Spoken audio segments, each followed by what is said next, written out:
मेरे प्यारे प्रतियोगी परीक्षार्थियों, मैं राम कृपाल आज आपके सामने पुनः कुछ जीएस और हिंदी की मिली जुली चर्चा करूंगा। आज तारीख हो गई 13 नवंबर। तो थोड़ा मैं 13 के संबंध में आपके सामने कुछ बातें रखूंगा। भारतीय संविधान में के भाग 13 में व्यापार का वर्णन है, और अगर हम अनुच्छेद 13 की बात करें तो भारतीय संविधान का अनुच्छेद 13 ये कहता है कि अगर कोई कानून मौलिक अधिकारों का उल्लंघन करेगा तो वो कानून या वो विधि शून्य हो जाएगी।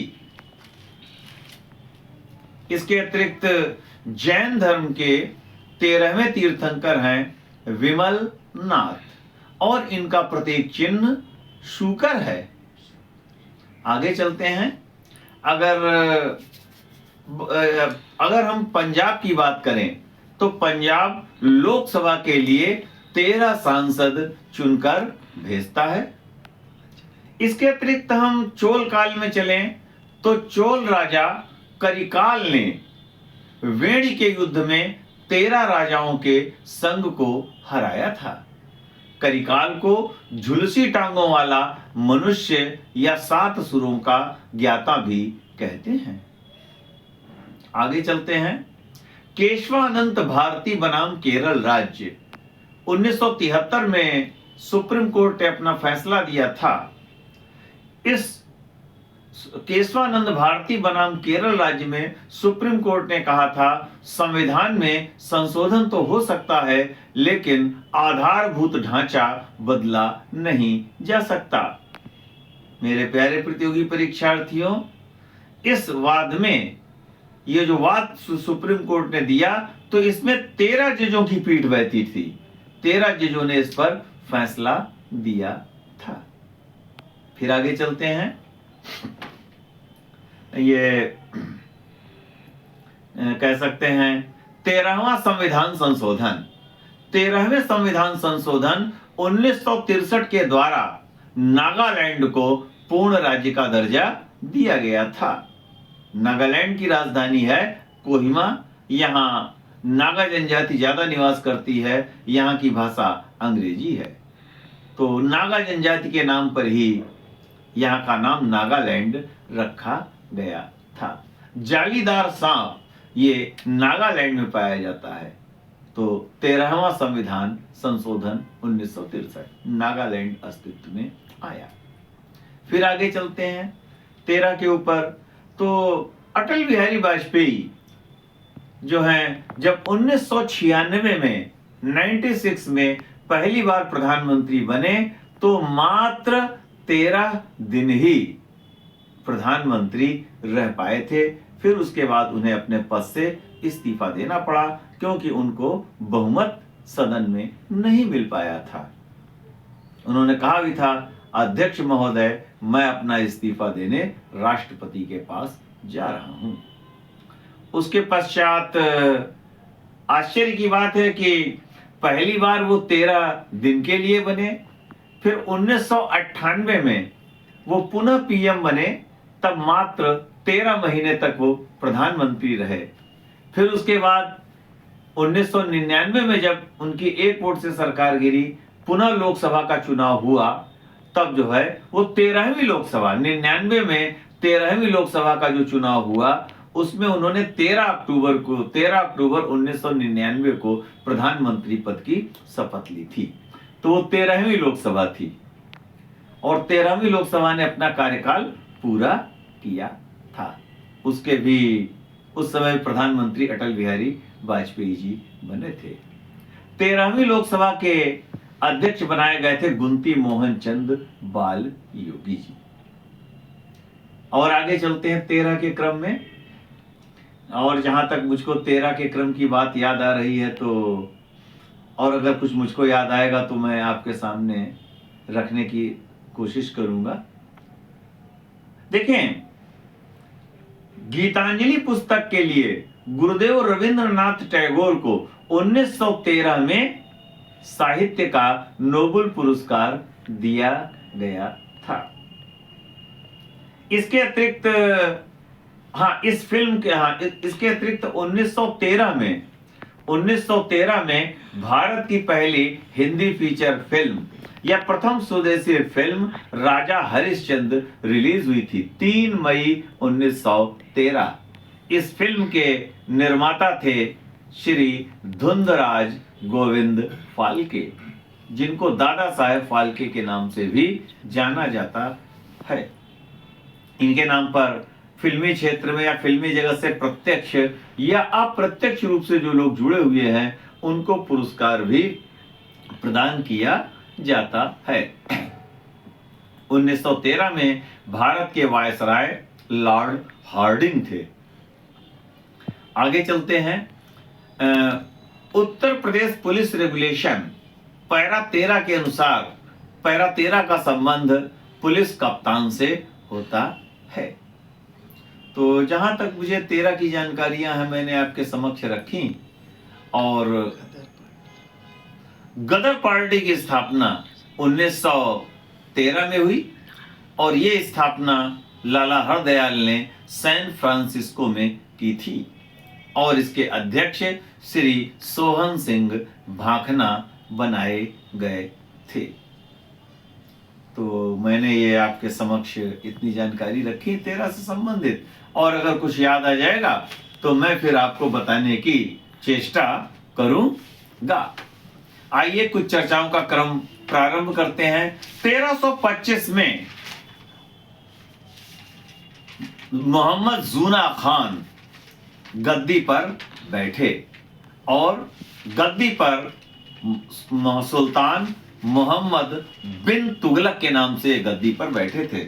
तो मोहम्मद जूना खान ने या इनके मोहम्मद जूना खान या कह सकते हैं या मोहम्मद तुगलक या मोहम्मद बिन तुगलक की यादगार में उत्तर प्रदेश में एक जिला बना जौनपुर।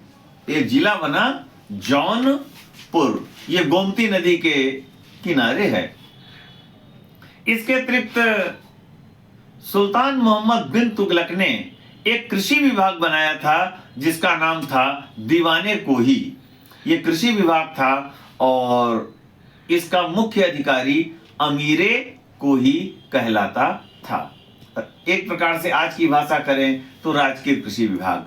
बाकी तो इनके विषय में आप लोगों को पता होगा कि इन्होंने कई काम किए। दोआब में कर वृद्धि की थी, सांकेतिक मुद्रा चलाई थी, राजधानी परिवर्तन भी इन्होंने किया, कराजल विजय की योजना भी इन्होंने बनाई और स्वर्ग दुआरी का निर्माण भी इन्होंने कराया था।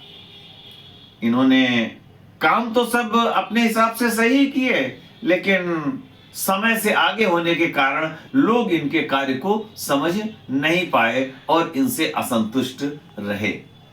तो बताते हैं कि जब ये नहीं रहे थे तब एक इतिहासकार ने लिखा है कि सुल्तान को अपनी प्रजा से और प्रजा को अपने सुल्तान से मुक्ति मिली।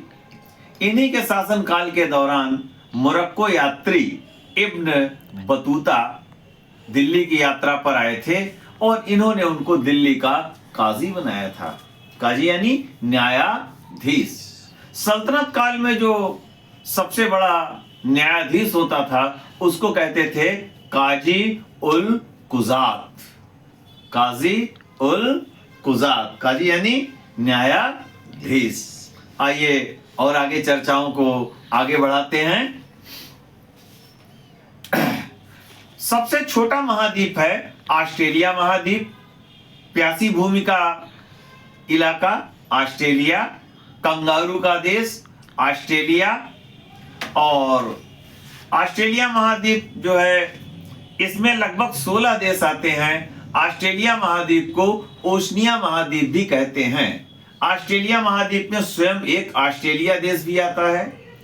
Brisbane, Perth, Melbourne, Sydney, Adelaide ये इलाके पड़ते हैं ऑस्ट्रेलिया में। न्यूजीलैंड ये भी ऑस्ट्रेलिया महाद्वीप का एक आने वाला एक देश है। चरागाहों का स्वर्ग जो है कहलाता है न्यूजीलैंड। माओरी जनजाति न्यूजीलैंड में निवास करती है और पहला कार्बन कर लगाने वाला देश बना न्यूजीलैंड। इसके अतिरिक्त एक देश है फिजी। फिजी की राजधानी है सुवा और वहां सिटिवेनी राबुका वहां के राष्ट्रपति हैं। मिस्टर विमान प्रसाद भी वहां के उप प्रधानमंत्री बनाए गए, भारतीय मूल के लोग हैं वहां पर। फिजी की राजधानी सुबा। ये दक्षिण प्रशांत महासागर के अंतर्गत आने वाला देश है और ये भी ऑस्ट्रेलिया महाद्वीप में आता है। थोड़ा आपको हंसी भी लगेगी कि वहां पार्टियों के नाम कैसे हैं। तो फिजी की एक पार्टी का नाम है सोको सोको दुआवाता लेवा निवानुआ। एक पार्टी है उसका नाम है माटानीटा वानुआ। और भारतीयों ने जो अपनी एक पार्टी बना रखी है, भारतीय मूल के लोगों ने, उस पार्टी का नाम है लेबर पार्टी। तो पिछले वर्ष फिजी के नॉडी में हिंदी सम्मेलन संपन्न हुआ था। इसके अतिरिक्त नौरू एक देश है वहां पर ऑस्ट्रेलिया महाद्वीप में। तो कुल मिला के 16 देश हैं। ओलंपिक खेलों में ऑस्ट्रेलिया महाद्वीप का रंग हरा रखा गया है। हरे की बात चली तो अरुण ग्रह का रंग हरा है और आज है बुधवार, आज बुधवार है तो बुध ग्रह का रंग भी काफी कुछ हरा है। वैसे कुछ वैज्ञानिकों ने इसका रंग स्वर्ण हरा बताया है, लेकिन हरा तो है ही बुध ग्रह। बुध ग्रह का कोई उपग्रह नहीं है। बुध ग्रह 88 दिनों में सूर्य की परिक्रमा करता है। सबसे छोटा ग्रह है बुध, सबसे छोटा ग्रह बुध। और लेकिन अगर हम बात करें कि ये देखें, मैंने सूर्य की दूरी की बात की कि सूर्य, बुध ग्रह सूर्य की 88 दिनों में परिक्रमा करता है और इसका कोई उपग्रह नहीं है। एक प्रश्न और बनता है कि कौन सा उपग्रह है जिसकी कलाएं बुध ग्रह के समान हैं। तो वो ग्रह है, वो उपग्रह है चंद्रमा। चंद्रमा और बुध ग्रह, इनकी कलाएं समान हैं। अब मेरे प्यारे प्रतियोगी परीक्षार्थियों, मान लीजिए प्रश्न ऐसे आ जाए कि पृथ्वी से बुध ग्रह की दूरी का क्रम क्या होगा, तो मैं बता रहा हूं, आप अंदाजा स्वयं लगा सकते हैं। पृथ्वी के सबसे नजदीक है शुक्र, फिर उसके बाद पृथ्वी के सबसे नजदीक आएगा मंगल और फिर उसके बाद तीसरे नंबर पर पृथ्वी के सबसे नजदीक है बुध और चौथे नंबर की दूरी रहेगी बृहस्पति। तो अंदाजा आपने लगा लिया? क्यों, आप बताएं, आप लोग सामने बैठे हैं, कौन सा नंबर है? तीसरा। बोल दिया करें आप लोग, शर्माते क्यों हैं? शर्माना ही सबसे बड़ी चीज है। अगर आपको गलती होगी तो उसे सुधारा भी जाएगा। हमारे सामने आराध्या जी अक्सर मालूम है, लेकिन कभी कभी ये गलत कर जाती हैं। खैर कोई बात नहीं। तो सबसे छोटा ऑस्ट्रेलिया महाद्वीप है। अगर द्वीपों के, अब सबसे बड़ा महाद्वीप कौन है? एशिया। हम लोग एशिया महाद्वीप में बैठे हुए हैं। महाद्वीपों का महाद्वीप एशिया कहलाता है। और ऑस्ट्रेलिया की भी बात चले, ऑस्ट्रेलिया में कौन सा प्राणी पाया जाता है? कंगारू। देखेंगे इसको, हालांकि कुछ एक जगह में पढ़ रहा था तो उसमें मैंने पढ़ा कि कंगारू का एक अर्थ मैं नहीं जानता हूं, हो सकता है। ऐसा कहते हैं कि जब कैप्टन कुक ने इस इलाके को खोजा, कैप्टन कुक ने ऑस्ट्रेलिया को, तो ये प्राणी कूद कूद करके भागे, जो आज कंगारू कहे जाते हैं। तो कैप्टन कुक ने स्थानीय निवासी से पूछा कि ये कौन से प्राणी हैं। तो स्थानीय निवासी ने अपनी भाषा में उत्तर दिया कैंगारू, यानी मैं नहीं जानता। तो कैप्टन कुक ने सोचा कह रहे हैं कंगारू, तो उसने ये नाम कंगारू रख दिया। देखें मेरे प्यारे प्रतियोगी परीक्षार्थियों, मैंने ये पढ़ा था एक अखबार में, वो मैं आपके आगे बता रहा हूं। लेकिन ऐसा नहीं है, आपके आगे आप लोग तमाम विद्वानों से मिलते हैं तो उनसे भी आप अपनी राय ले सकते हैं। मेरा उद्देश्य है कि आपके समक्ष कुछ जानकारियां प्रस्तुत करना, और कोशिश तो बराबर ही रहती है कि मैं सही सही जानकारी दूं।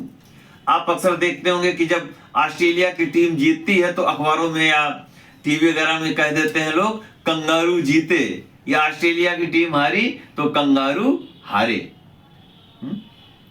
अच्छा, बात चले कि सबसे बड़ा द्वीप कौन है, तो सबसे बड़ा द्वीप है ग्रीनलैंड। सबसे बड़ा द्वीप है ग्रीनलैंड। प्रायद्वीप के विषय में आप लोग जानते होंगे। प्रायद्वीप वह भूखंड जो तीन ओर जल से घिरा हो, प्रायद्वीप कहलाता है। तो सबसे बड़ा प्रायद्वीप कौन है, मालूम है आप लोगों को? अरब का प्रायद्वीप। अरब का प्रायद्वीप। और फिर अरब प्रायद्वीप के बाद सेकंड नंबर का प्रायद्वीप कौन सा है? दक्षिण भारत का प्रायद्वीप।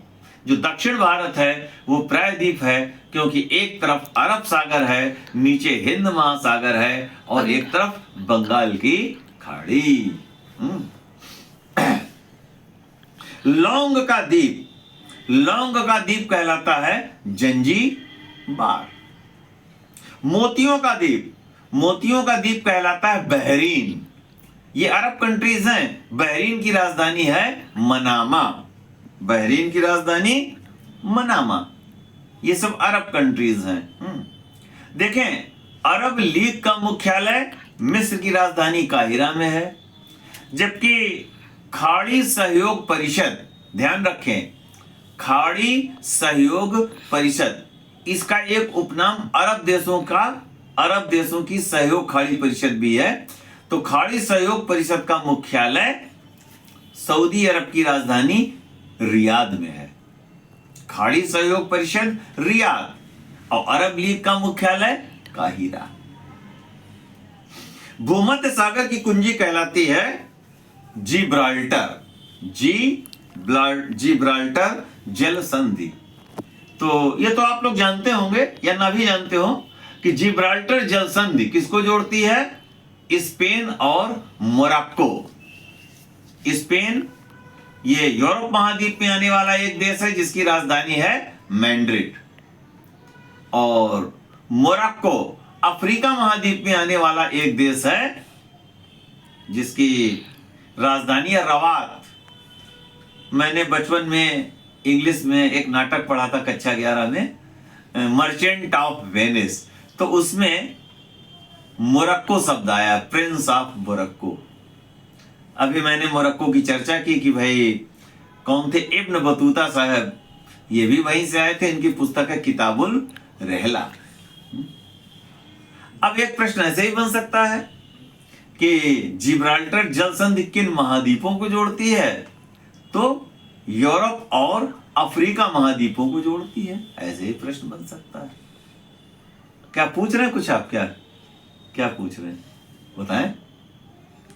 शिवाजी, चलिए आपने पूछा शिवाजी की बात। हाँ, देखिए हमारे जो सामने बैठे हैं वो कह रहे हैं कि क्या शिवाजी के किसी किले की तुलना जिब्राल्टर से की गई है? की गई है, जो मैंने पढ़ा है। देखिए शिवाजी की जो राजधानी थी रायगढ़, तो जो रायगढ़ है, रायगढ़ को जिब्राल्टर ऑफ ईस्ट कहते हैं। इतिहासकारों ने रायगढ़ के किले को कहा है जिब्राल्टर ऑफ ईस्ट। देखिए मेरे प्यारे प्रतियोगी परीक्षार्थियों, ये वनडे कंपटीशन में इस तरीके से पढ़ाने से आप ज्यादा कंपटीशन के नजदीक पहुंच सकते हैं। ऐसा नहीं कि मैं टॉपिक वाइज नहीं लूंगा, मैं उस पर भी आपके सामने चर्चा करूंगा। लेकिन कभी कभी जो है, अब वनडे जैसे वनडे जो कंपटीशंस होते हैं या वनडे मैच होते हैं, तो उनमें अगर हम टेस्ट मैच की तरीके से काम करेंगे तो हो सकता है आपको दिक्कत हो, क्योंकि जो टिक वाले क्वेश्चन है उसमें हर प्रश्न को इधर से उधर जोड़ना पड़ता है। नहीं कहते हैं धीरे धीरे तो हर चीज को जोड़ा जाता है। आइए आगे चलते हैं। कानून बनाने, अब हिंदी का एक प्रश्न है, कानून बनाने वाला ये शब्द है, तो इसका एक शब्द में अर्थ क्या होगा? कानून बनाने वाला, विधायक। कानून बनाने वाला विधायक। ठीक, अच्छा आगे चलते हैं। शिक्षा का उद्देश्य, ये किसकी कृति है? डॉक्टर संपूर्णानंद। शिक्षा का उद्देश्य। भारतीय संस्कृति, ये कृति है भारत के पहले राष्ट्रपति डॉक्टर राजेंद्र प्रसाद जी की। आइए आगे एक प्रश्न और हिंदी में आ रहा है। द्वय मातुर किसका पर्यायवाची है? द्वय मातुर अंदाजा लगा सकते हैं आप लोग हैं? आराध्या जी आप बताएं, द्वय मातुर किसका पर्यायवाची है? द्वय मातुर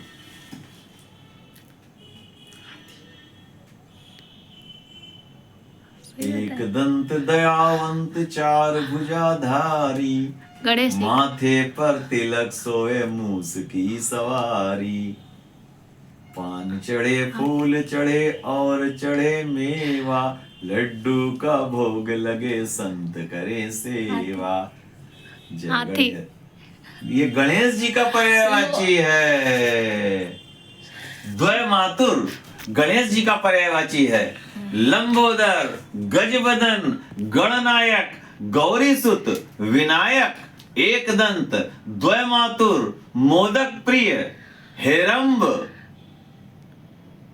हेरंब गणेश जी का। और क्या कहना चाहिए, महाकाय। भाई बातें ना करें आप लोग, बातें करेंगे मेरे प्यारे तो फिर आप समझ नहीं पाएंगे। जब मैं कुछ बता रहा हूं तब सुन लें आप लोग हैं, फिर उसके बाद मैं अभी जब थोड़ी देर में मैं क्लास छोड़ूंगा तो आप बातें करेंगे। ऐसे क्या होगा, जब आप आपस में बातें करेंगे तो ना आप मेरी बात समझ पाएंगे और ना ही अपनी बात समझ पाएंगे। कुछ बुरा लगा हो तो क्षमा कर दें, आप लोग कंप्यूटर हैं, मुझे मजबूरी में आप लोगों के साथ सख्ती करनी पड़ जाती है। तो द्वय मातुर, महाकाय, भवानी नंदन है, और क्या बताया मैंने, मोदक प्रिय, एक दंत, और भवानी नंदन हो गया, गौरी सुत, विनायक, अभी हेरंब, ये सब गणेश जी के, मूसक वाहन, ये सब गणेश जी के पर्यायवाची है। इसके अतिरिक्त इनका एक पर्यायवाची और है, प्रथमेश्वर। किन देवता को प्रथमेश्वर कहते हैं? गणेश जी को। महाराष्ट्र में तो, अच्छा ये बताइए, महाराष्ट्र में गणपति उत्सव किसने प्रारंभ किया था? बाल गंगाधर तिलक, लोकमान्य बाल गंगाधर तिलक। पूजा होती है, मराठी भाषा में क्या कहते हैं? गणपति बप्पा मोरया, पुरचा पुरसी लौकरिया, यानी गणपति बप्पा आप हमारे हैं, अगले साल आप जल्दी आए। तो चलिए आगे चलते हैं। एंटिलीज का मोती किसे कहते हैं? एंटिलीज का मोती क्यूबा को, एंटिलीज का मोती क्यूबा। क्यूबा उत्तरी अमेरिका महाद्वीप के अंतर्गत आने वाला एक देश है। क्यूबा की राजधानी हवाना, और क्यूबा को शुगर बाउल भी कहते हैं, यानी चीनी का कटोरा।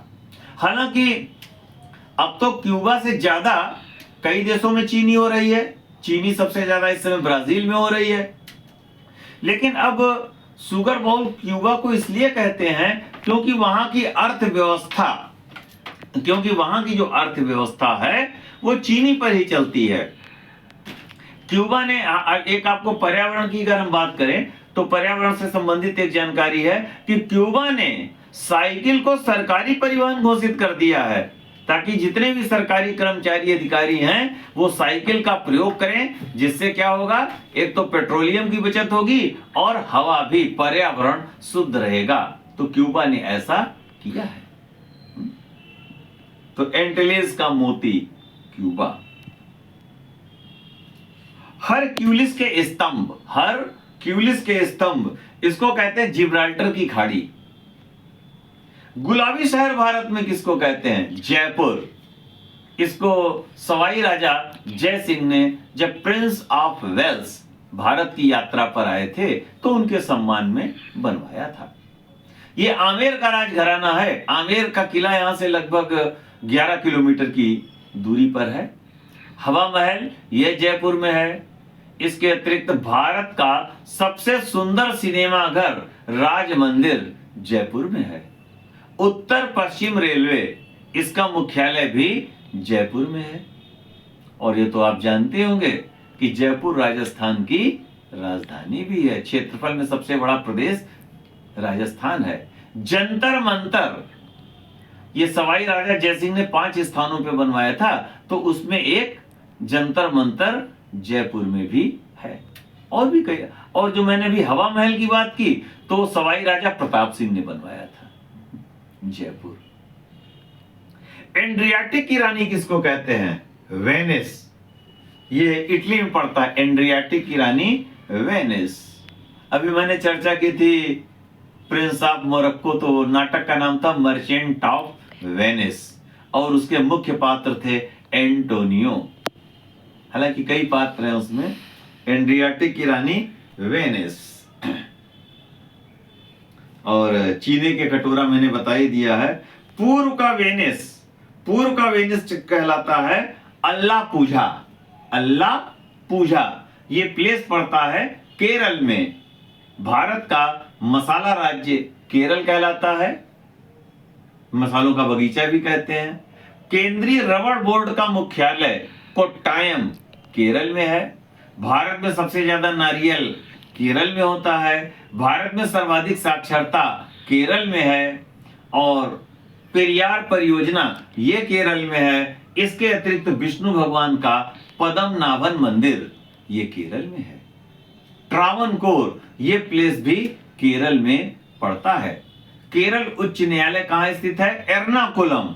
यद्यपि केरल की राजधानी है तिरुवनंतपुरम, लेकिन यहाँ का जो उच्च न्यायालय है वह एर्नाकुलम। केरल में ही सबसे पहले जो है पुर्तगाल के निवासी वास्को डिगामा कालीकट, जिसे अब कोझिकोड कहते हैं, वहां पर उतरे थे केरल।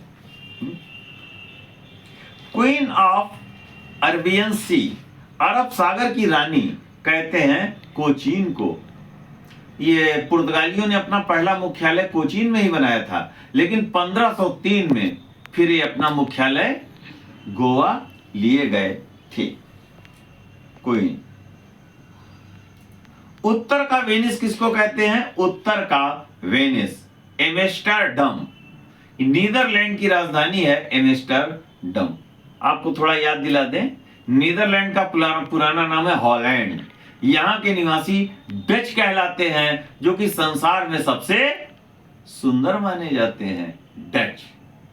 ये आपने 1688 की इंग्लैंड की क्रांति पढ़ी होगी, तो उसमें जो है इंग्लैंड की संसद ने इंग्लैंड के राजा के खिलाफ वहां के राजकुमार या वहां के कहां के राजा, हॉलैंड या नीदरलैंड के राजा विलियम को आमंत्रित किया था, और विलियम का विवाह इंग्लैंड की राजकुमारी मेरी के साथ हुआ था। विलियम और मेरी के साथ हुआ था विवाह। नीदरलैंड समुद्र से छोड़ी गई भूमि जो पोल्डर कहलाती है, ये नीदरलैंड में है। इसके अतिरिक्त भारत की बात करें तो हॉलैंड के निवासी यानी डच लोग जो है भारत व्यापार करने आए थे, और उन्होंने यहां पर अपने केंद्र भी बनाए थे। शिवाजी की जल सेना में एक हॉलैंड निवासी ने अपनी सेवाएं अर्पित की, उसका नाम था रुयल वीगा।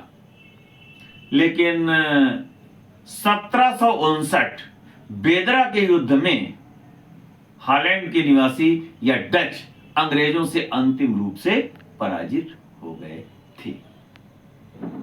नीदरलैंड के एक शहर हेग में अंतरराष्ट्रीय न्यायालय है। राजधानी तो है एम्स्टर्डम, लेकिन इसका एक शहर है हेग, जहां पर अंतरराष्ट्रीय न्यायालय है। और नीदरलैंड में पशुपालन पर विशेष जोर दिया जाता है, दुग्ध उत्पादन पे। तो यहाँ का एडाम पनीर विश्वविख्यात है। नीदरलैंड का जो एडाम पनीर है विश्वविख्यात है। तो वहां पे जो गाय पाली जाती हैं उनको एक स्वच्छ जल की व्यवस्था की जाती है, बड़ी अच्छी घासों की व्यवस्था की जाती है, ताकि वो अच्छा दूध दें और उस दूध से अच्छी अच्छी चीजें बनाई जा सके। तो उसमें एक मैंने पनीर की बात कर दी। पनीर का नाम है एडाम पनीर, या मक्खन भी अच्छे बनते हैं। अच्छा, हवाई शहर किसको कहते हैं? शिकागो। शिकागो कहां पड़ता है? आपको पता ही होगा, संयुक्त राज्य अमेरिका में। शिकागो क्या कभी चर्चा में आया था?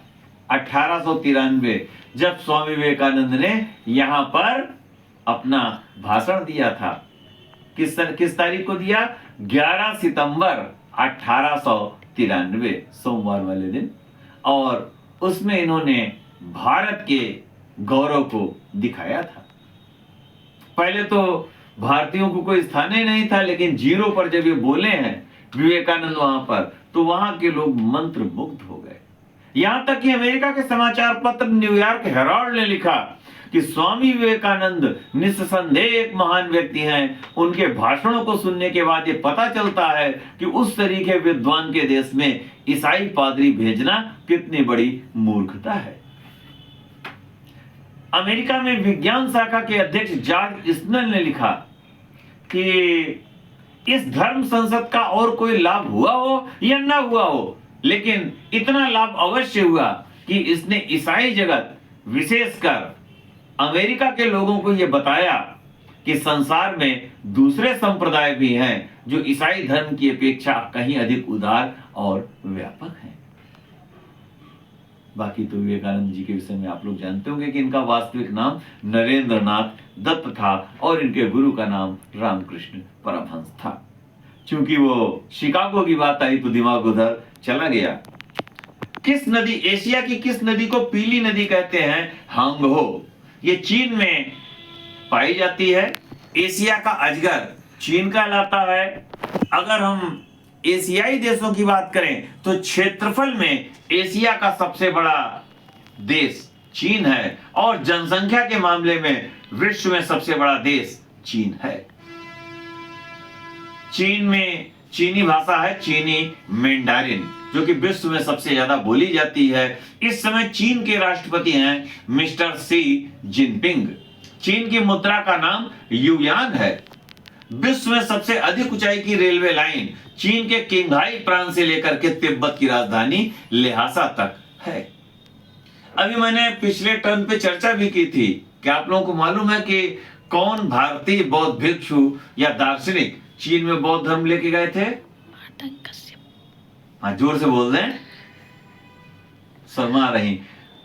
मातंग कश्यप और धर्म रत्न। और उस समय चीन के राजा थे सम्राट मिंगती। ठीक है, देखिए याद करें, धीरे धीरे आप याद हो जाएंगे। आइए कुछ अन्य चर्चाएं। इराक की राजधानी बगदाद किस नदी के किनारे है?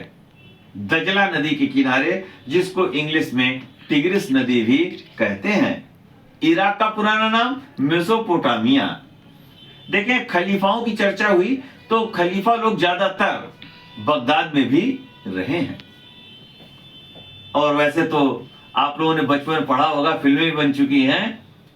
एक अली बाबा थे, अली बाबा और 40 चोर की कहानी वही बगदाद से ही संबंधित है। इराक का बसरा नामक स्थान किन नदियों के संगम पे है? दजला और फरात। बसरा यह दजला और फरात नदियों के संगम पे है। जर्मनी की सर्बिया की राजधानी बेलग्रेड, ये किस नदी के किनारे है? डेन्यूब नदी के किनारे। जर्मनी की राजधानी बर्लिन, यह स्प्री नदी के किनारे। एक मिनट, अभी नदियों की बात चली तो यूरोप की सबसे लंबी नदी है वोल्गा नदी। ध्यान रखें, यूरोप की सबसे लंबी नदी वोल्गा नदी है और वोल्गा नदी के बाद जो नदी आती है वो है डेन्यूब। यूरोप की सबसे लंबी नदी वोल्गा नदी और वोल्गा के बाद जो जिसका नंबर आएगा वो है डेन्यूब नदी। बल्कि एक भारतीय हिंदी विद्वान ने वोल्गा की चर्चा की है।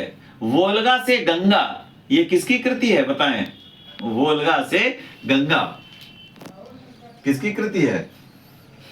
ये उस हिंदी विद्वान की कृति है जिसने घूमने पे बहुत बल दिया। उसने कहा कि अगर व्यक्ति घूम ले तो काफी कुछ ज्ञान प्राप्त कर सकता है। उनका नाम है श्री राहुल सांकृत्यायन। राहुल सांकृत्यायन। खैर बात उन्होंने बहुत सही कही है, लेकिन फिर इसकी चर्चा करेंगे घूमने की आगे, और लेकिन और भी चीजें छूट जाएंगी।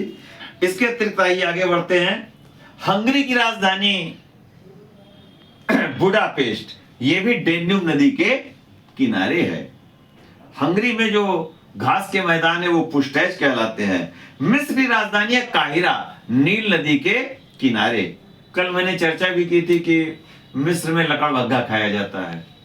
मिस्र के पिरामिड बड़े प्रसिद्ध हैं। मिस्र अफ्रीका महाद्वीप के अंतर्गत आता है, लेकिन ध्यान रहे यहां की जो कल्चर है, संस्कृति है, वो अफ्रीकन नहीं है।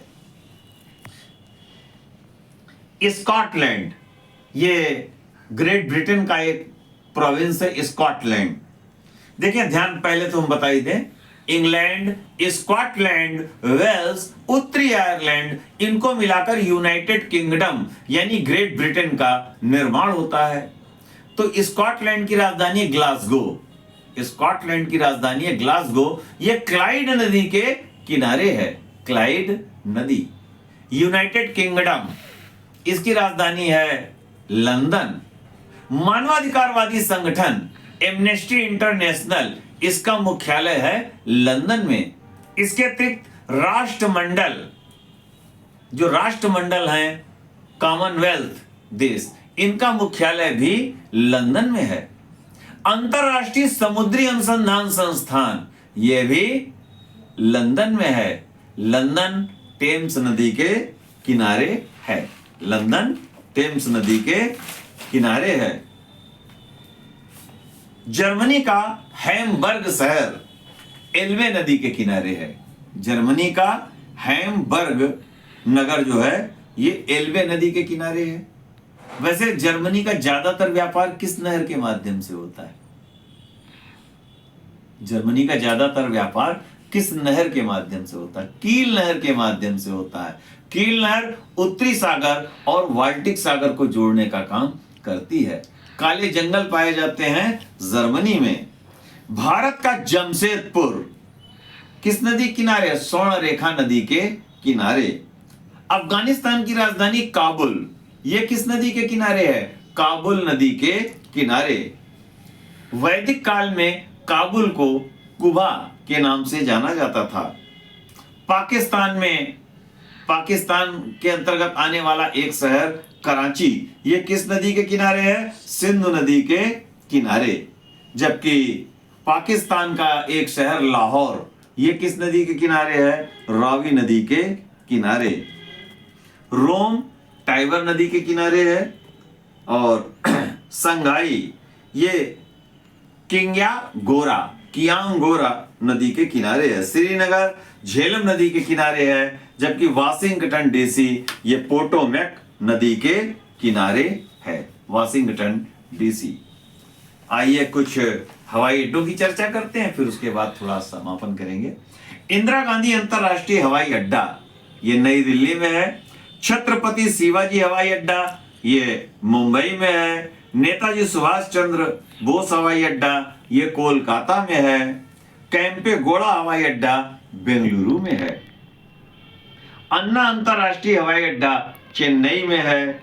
तिरुवनंतपुरम हवाई अड्डा तिरुवनंतपुरम में है। राजीव गांधी हवाई अड्डा हैदराबाद में है। सरदार वल्लभ भाई पटेल हवाई अड्डा ये अहमदाबाद में है। देखें, पर्यावरण शिक्षा केंद्र ये अहमदाबाद में है। अहमदाबाद को भारत का मैनचेस्टर कहा जाता है। अहमदाबाद साबरमती नदी के किनारे है। चौधरी चरण सिंह हवाई अड्डा लखनऊ में है, ये अमौसी नामक स्थान पे है। बाबा साहेब डॉक्टर भीमराव अंबेडकर हवाई अड्डा ये नागपुर में है। नीरी का मुख्यालय नागपुर में है। इंडियन माइंस ऑफ ब्यूरो इसका मुख्यालय भी नागपुर में है। नागपुर महाराष्ट्र में आता है। लाल बहादुर शास्त्री हवाई अड्डा वाराणसी में है, ये वाराणसी के बाबतपुर नामक स्थान पर है। लोकप्रिय गोपीनाथ बरदोलोई हवाई अड्डा ये गुवाहाटी में है। गुवाहाटी आपको पता ही होगा कि असम में पड़ता है। तो ये रही एक हल्की सी चर्चा मैंने आपको दी, और हर दिन मैं आपके सामने कोशिश करूंगा कि कुछ न कुछ आपके सामने तथ्य लाऊं। और बाकी जो मेरे सहयोगी लोग हैं सामने, कुछ ये लोग भी हैं, तो खैर मैं अपनी वाणी को विराम देता हूं। धन्यवाद।